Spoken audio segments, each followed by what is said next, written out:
So yeah, Jurassic World Rebirth gave us a hell of a shocker in the form of a gigantic mutant dinosaur. And are there other mutants, or what if all the new dinosaurs there in that island are actually in certain degrees mutants and hybrids? Let us dive deep into this rabbit hole and get to the bottom of it all. Let's get to it. Let's start with the Jurassic timeline to get a sense of meaning.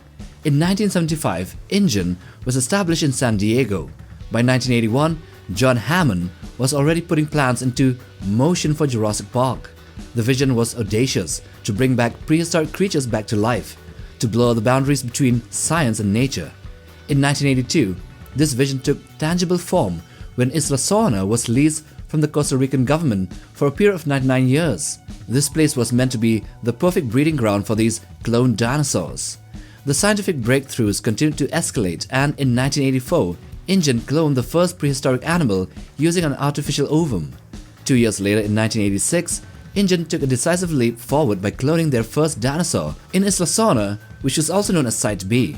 And this dinosaur is the small yet significant Microceratops. By 1988, the efforts had skyrocketed and culminated with the birth of Rexy, the iconic Tyrannosaurus Rex, which is the poster child for Jurassic Park. And of course, we all know what happened to the Jurassic Park and the Jurassic World theme parks.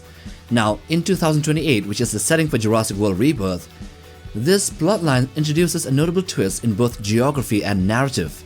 Traditionally, it was Isla Sorna that was depicted as the site for the first cloned dinosaurs, and this is a Pacific island located southwest of Costa Rica. However, in this new film, there will be another experimental island in the Atlantic Ocean near the South American coast, which is teased by the mission team's need to navigate past Barbados, as seen in the trailer. This shift in locale raises intriguing questions about the underlying narrative.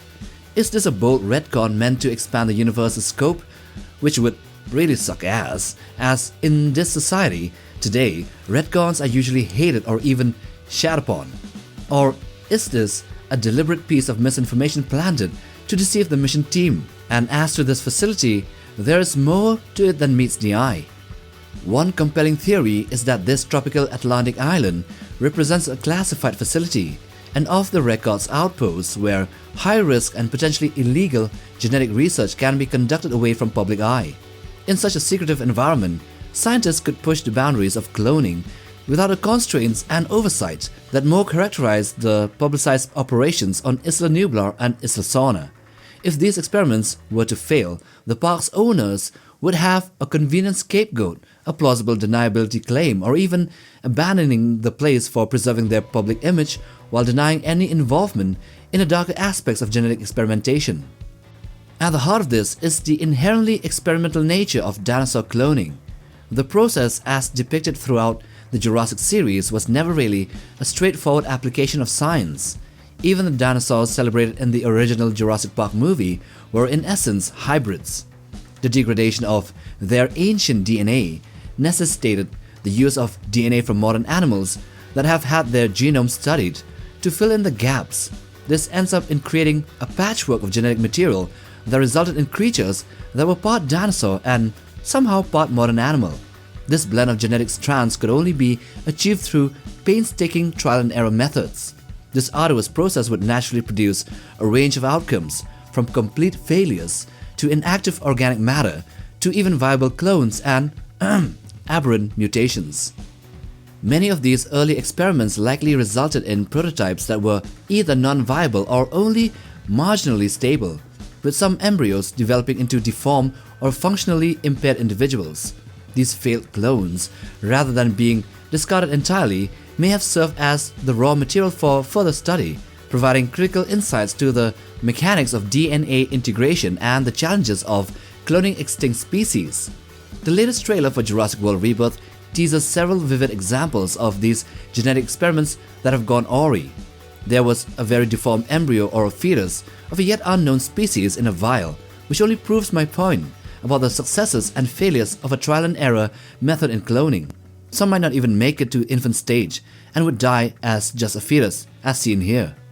Another striking image is that of a two-headed raptor discovered in a cryogenic chamber, a creature that, despite its severe mutation, managed to mature, suggesting that some genetic aberrations might confer unexpected survival advantages. Or maybe it was reared by humans. While there are more commonly than not two-headed animals found in nature, as a result of some chromosomal defects, most of them will die due to them being not fit to survive. Yet this raptor in the cryogenic chamber was an adult. This shows that it was studied for a long period of time before dying and being preserved for further studies. Another example is what seems to be an albino raptor, reminiscent of the Atrociraptor from Jurassic World Dominion, and this one seems to have survived and even thrived, but we only get a glimpse of its feet.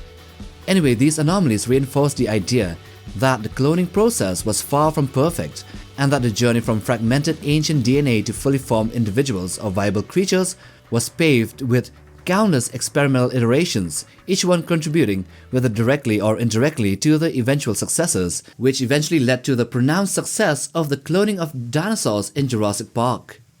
But perhaps the most controversial creation is a mutant dinosaur, which might have been the early test in creating a T-Rex. This creature, which is larger than a conventional T-Rex and possibly even exceeding the size of a Spinosaurus and a Giganotosaurus, possesses a bizarre anatomical structure that defies easy classification.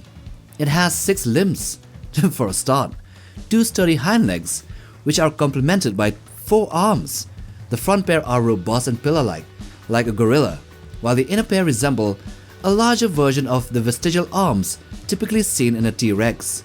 Its mode of locomotion or walking is quadrupedal, like a gorilla or like the behemoth from the Monsterverse.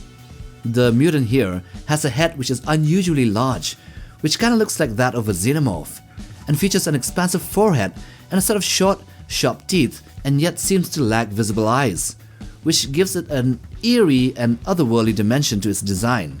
Its long tail and hunched posture further makes it more unsettling, which raises questions about how a creature might have adapted to its environment, interacted with other species, or even cemented itself as an apex predator.